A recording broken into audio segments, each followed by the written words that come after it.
మనకి వందనాలు. మీ అందరికీ నా వందనాలండి.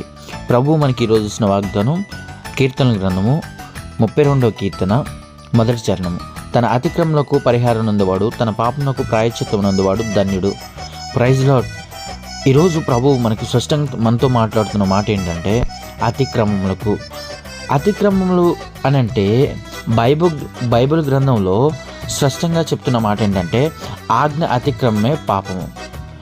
ఆజ్ఞ అతిక్రమము ధర్మశాస్త్ర గ్రంథం ఏ విధమైన ఆజ్ఞలు ఇస్తుంది, దేవుని వాక్యం ఏమని సెలవిస్తుంది, ఒక క్రైస్తవుడు ఏ విధంగా నడుచుకోవాలి, ఏ విధంగా జీవించాలి, ఏ విధంగా దేవునికి అనుకూల విధంగా జీవించాలి అనే దాని మీద మాట్లాడుతున్న మాటే ఈ కీర్తన గ్రంథంలో 32వ అధ్యాయం మొదటి వచనంలో ఉంటుంది.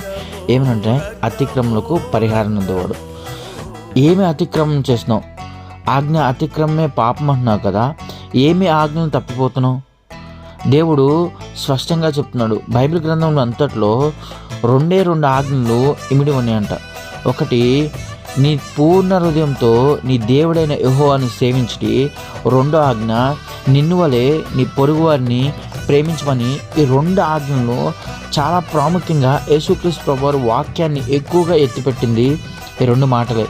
ఎందుకంటే ఈ 2 ప్రేమకు సాదృశ్యం. ఈ 2 ఆజ్ఞలు మనకు స్పష్టంగా చెప్తున్నాయి ఏంటంటే, ధర్మశాస్త్ర గ్రంథంలో 10 ఆజ్ఞలు ఇచ్చారు కానీ, మోషే గారి ద్వారా 10 ఆజ్ఞలు ఇచ్చారు కానీ, ఇక్కడికి వచ్చేసరికి యేసుక్రీస్తు ప్రభువారు వచ్చిన తర్వాత 2 ఆజ్ఞలే ఖచ్చితంగా చెప్పాడు. ఈ 2 ఆజ్ఞలు పర్ఫెక్ట్గా ఎవరైతే పాటిస్తారో ఈ 10 ఆజ్ఞల్లో నుంచి తప్పిపోరండి. కాబట్టి ఇక్కడ ఏమని అంటున్నారంటే ఆజ్ఞ అతిక్రమమే పాపం. ఆజ్ఞ అతిక్రమమే పాపం. వాటిని పరిహరించుకోవాలి. రెండోది, పాపమునకు ప్రాయశ్చిత్తం. తన పాపమునకు మనం ఏ పాపాలు చేస్తున్నామో, ఏ దోషాలు చేస్తున్నామో, ఏ అయితే మనం ఎక్కువగా ఏలుబడి చేసినామో అవన్నీ మనం ఏం చేయాలంటే ప్రాయశ్చిత్తం చెల్లించాలి. ప్రాయశ్చిత్తం ఎక్కడ చెల్లిస్తాము? ఆల్రెడీ కలువరి శిలువలో మన కోసం ఆయన ప్రాయశ్చిత్తం చెల్లించాడు. నా పాపాల నిమిత్తము ఆయన ఆఖరి రక్త బొట్టు వరకు ఆయన ఏం చేశాడంటే కాచబడ్డాడు, నలగొట్టబడ్డాడు, విరవబడ్డాడు. మన కోసం ఎంతవరకైతే శ్రమ అనుభవించాలో అంతవరకు అనుభవించాడు. కానీ ప్రభు ఈరోజు దావీదు ద్వారా మనతో మాట్లాడుతుంది ఏంటంటే అతిక్రమములను పాపములను ఈ 2 మనం కడుక్కోవాలంటే దేవుని సన్నిధిలో వెళ్ళాలి. ఈరోజు మనం బల్లలో పాలు పంచుకుంటున్నాం. ఈరోజు మొదటి ఆదివారం రోజున దేవుని సన్నిధిలో గడిపే భాగ్యాన్ని దేవుడు మనకిచ్చాడు. కాబట్టి మనం గడుపుతున్నప్పుడు మనలో ఉన్న కొన్ని అతిక్రమలు ఏమున్నాయి, మనలో ఉన్న పాపములు ఏమున్నాయి, గత నెలలో మనం ఏమన్నా ఆయనకి విరోధంగా చేశామా? ప్రభా, నీకు విరోధంగా నా పాపాలు ఏమైనా ఉన్నాయా, నా అతిక్రమలు ఏమున్నాయా, నీ వాక్యాన్ని ధిక్కరించిన సిచ్యువేషన్స్ ఏమైనా ఉన్నాయా, ఆ వాక్యాన్ని నేను విడిచిపెట్టిన పరిస్థితులు ఏమైనా ఉన్నాయా అని ఒక్కసారి మనల్ని మనం పరిశీలన చేసుకుందాం. ఎందుకంటే బలలో పాలు పంచుకుంటున్నప్పుడు, ఆయన శరీర రక్తాలు తాగినప్పుడు మనలో ఎలాంటి పాపమైనా, పాప క్రియలైనా, పాప ఆలోచనలైనా ఏమీ మన ధరికి ఉండకూడదు. ఎందుకంటే వీటి వల్ల మనకి తీర్పు తీర్చినప్పుడు దేవుడు ఖచ్చితంగా అడుగుతాడు, నీ పాపాలను బట్టి, నీ అతిక్రమాలను బట్టి నేను వెల చెల్లించాను, కానీ నువ్వు దేవుని సన్నిధిలోకి వచ్చి నువ్వేం చెల్లించావు? దేవుని సన్నిధిలోకి వచ్చి నువ్వు ఎంతవరకు నువ్వు ఒప్పుకున్నావు? పాపాలు ఒప్పుకునేవాడు ధన్యుడంట. మన పాపాలు మనం ఒప్పుకునేలా ఆయన నమ్మదగినవాడు, నీతిమంతుడు గనక సమస్త పాపాల నుండి మనల్ని విడుదల చేస్తాడంట.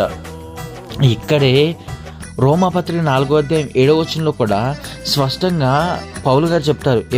ఏమనంటే ఏలనగా తన అతిక్రమలకు పరిహారం నందువాడు, తన పాపమునకు ప్రాయశ్చిత్తం నందువాడు ధన్యుడు.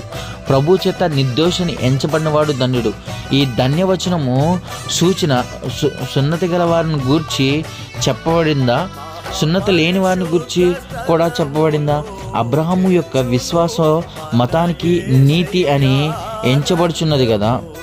ఇక్కడ పౌలు గారు స్పష్టంగా చెప్తున్నారు, సున్నతి పొందినవారు. అంతకుముందు సున్నతి లేని వారి గురించి చెప్తుందా, సున్నతి ఉన్నవారి గురించి చెప్తుందా? ఎవరి గురించి చెప్తుంది? ఇది ధన్యవచనం అందరి గురించి చెప్తుందండి. స్పష్టంగా అందరి గురించి చెప్తుంది.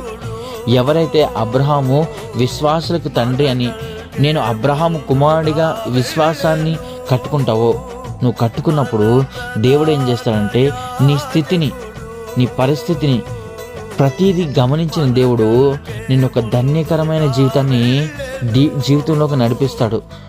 నువ్వు నీ అతిక్రమములు పాపములు ఒప్పుకోవాలి.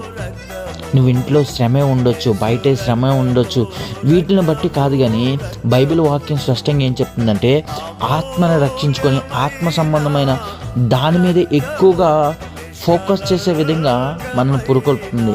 మనం ఎప్పుడైతే ఈ లోక సంబంధమైన వెతకూడదు, దేవుడు వాక్యం ఏమని సెలవుస్తుందంటే మొదట నా నీతిని నా రాజ్యాన్ని వెతకమన్నాడు.